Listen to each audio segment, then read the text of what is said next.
Some creepy doll stories that will haunt you. Whilst I make some nail art, don't mind me, this is my first video and I'm not a nail tech. I just like to do nail arts. That's why I do them, and they're going to be doll inspired. So the set that I am using is from Amazon. It's a really basic one, but it works because it's gel. You just cure them, so I can't really critique the quality, but if it's bad, I'll come back and let you know, or put it in the comments. We're going to dive into some creepy doll stories, because something so interesting about doll stories and ghost stories relating to dolls. So, as you can know, generally some dolls are just toys, some dolls are people's companions. I know it was for me. Some do things you just can't really explain. So that's what we're going to be exploring today. Those are cute, they're uncanny, and borderline terrifying, especially the ones back in the day. Looking back, they weren't as cute or cuddly. So grab a drink and get comfortable, and try not to glance at any dolls or statues or toys around you. So in the year 2023 in Bogota, Colombia, lived a man called Cristian Montenegro, who possessed, loved and cared for most people would call a rag doll, but for him, he called her his wife. More specifically, Natalia. That was her name. So this is commonly known as objectophilia, which is where people basically just grow attachments to objects, or they believe they're in a relationship with an object, which is, it's a scale. It can range to being like extreme, like a genuine, same sort of relationship you'd have with a human, or it can just be like sort of a little comfort. And yes, he did treat her like a real person, even to go as far as calling the paramedics when she reportedly felt ill. Despite the controversy, the pair had remained together. He even went to have children with her. 3 little other rag dolls. These weren't real children. It was a doll family. He was the only human. He hit the news headlines again when introducing their newborn baby. And he actually shared images, because he has still got an Instagram up, and he does post his rag doll family on social media.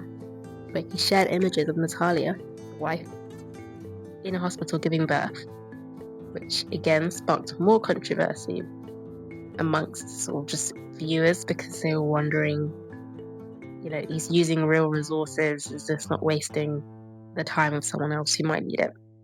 Who knows? But to this present day, he still has his family and posts about them regularly. And some believe the whole story is just like performative, which I think if it wasn't to begin with, it definitely is now, because I just think, it is performative to an extent. He is an influencer because of it. So, but some believe it is a true display of love and loneliness. But yeah, like I said, my personal opinion is that he found success selling the story, yes. But I do believe the origin is that he may have just been lonely.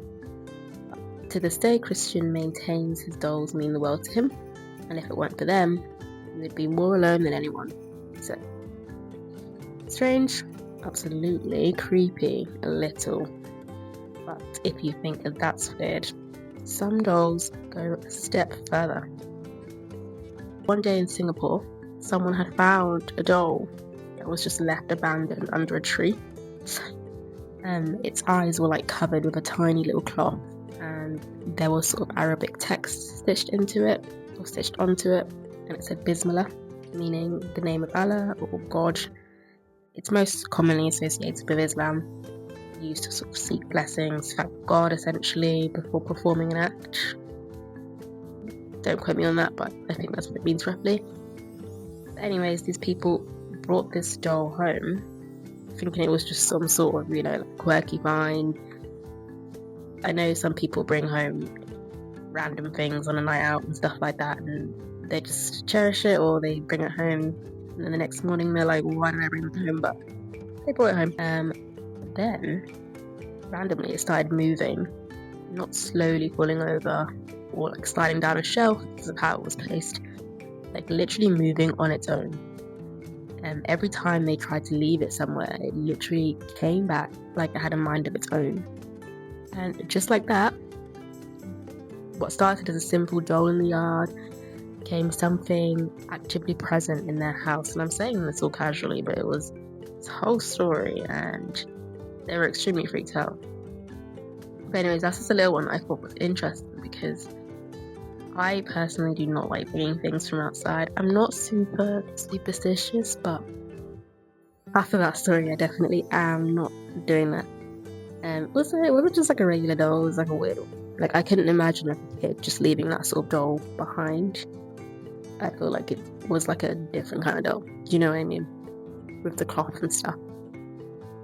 But anyways, off to my favourite page where I read the best stories. I'm literally a Reddit fanatic, but like, not in the loser way. Okay, I just love Reddit. But yeah, if you did think that moving doll story, like moving on its own, was enough, there's another one that refused to stay put entirely. So it wasn't little moves here and there where, in a different world, it could have been misplaced. This was like a genuinely not staying put doll. But anyways, a Redditor shared a story about a battery operated doll. Operated doll. The doll was like one of those ones that like claps and sings when it hears like noise. So, I mean, commonly, like in the most recent day, you've probably seen on TikTok and stuff that little dancing cactus doll, I think. Cactus? Yeah. Where it like waves its hand whenever you make a noise. But yeah, it was an old-timey one, but it was a motion sensor, claps and sings when it hears a noise type of doll. Okay? Anyways, the batteries die one day.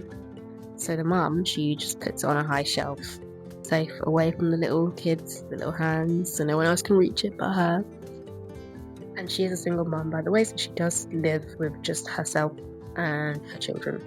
So the only person who can get it is her. Okay? Remember that. But days later, it starts singing and clapping all by itself in the middle of the day. Two things. Batteries are dead. And number two, it's a motion sensor. So even if the battery still had a little bit of life in them, because we know how that is, some things just still like can get more life in them randomly. Like batteries are like, they don't just die and that's it, right? But no one was even around the doll. Like no one was near it, so that's totally unexplainable no matter which way it's flipped at the moment. Okay. But then that was in the daytime, but anyways, in the nighttime rolls in, okay. And they're all tucked away in their beds, comfy, fast asleep. Then it wakes them up. It sings so loudly, and like not in a cutesy, funny way. Like it was like terrifying for the whole family. Like it's so loud, it felt like it was louder than it usually is, which is weird. It was extremely scary. I mean, at night time everything just is more silent, so I can imagine it would sound louder, but yeah, it was again not near anyone, so again unexplainable. So the mum goes down and she checks it. She waves her hands in front of it with a motion sensor. Nothing. Dead silence. Like it was never even, like the batteries were dead, like she thought they were this whole time. But anyway, she puts it back and goes back to sleep because, you know, it's a doll at the end of the day, like you can't lose sleep over a doll. She leaves it there, goes back to sleep, and it goes off again. It wakes her up again, and she's awake now, so she's not like dreaming this noise. She can hear it visibly. She can hear it physically in her room, from her room. So she's like, okay, that's enough. So she grabs this doll and she throws it in the bin. I don't know if it's like I assume it's like an outdoor bin. She didn't specify, but the indoor bin wouldn't be much of a difference, so I'm guessing she threw it outside in the outdoor bin. But what happens next is crazy. Just her and the kids go out, and the next day she comes back, and on the couch, okay, by the way, the kids are 3 and 4, so there's literally no way they could have done this. There's no one else in the house, no one else that lives with them, so the next day it was on the couch. The doll was literally on the couch. So that was her final straw. I mean, look, these are Reddit stories, so I don't know how true they are, but I just feel like, yeah, I mean, we all had weird experiences, so that could have happened, I don't know. But anyway, so she thinks, right, what can I do now? So she sees the fireplace and she's like, right, I am burning this doll down to ash, because that's the only solution. How can it do it anymore if it's like literally ash, if it's destroyed? And side note, but or plot twist, the daughter brings in like a pink teddy bear that she's like sick of as well. I don't know, that's a whole nother story, but she throws it in there as well, so both of them are in there, the little possessed doll and the daughter's other pink doll that she has. And there's smoke everywhere, chaos. But anyways, that is the end of the story. They're both burned. But I do like to believe that there's a logical reason to most stories. But I think what makes doll ghost stories so creepy and fascinating is living on to never know or never have a logical explanation for what the heck actually happened. But yeah, so which doll did you find creeped you out the most?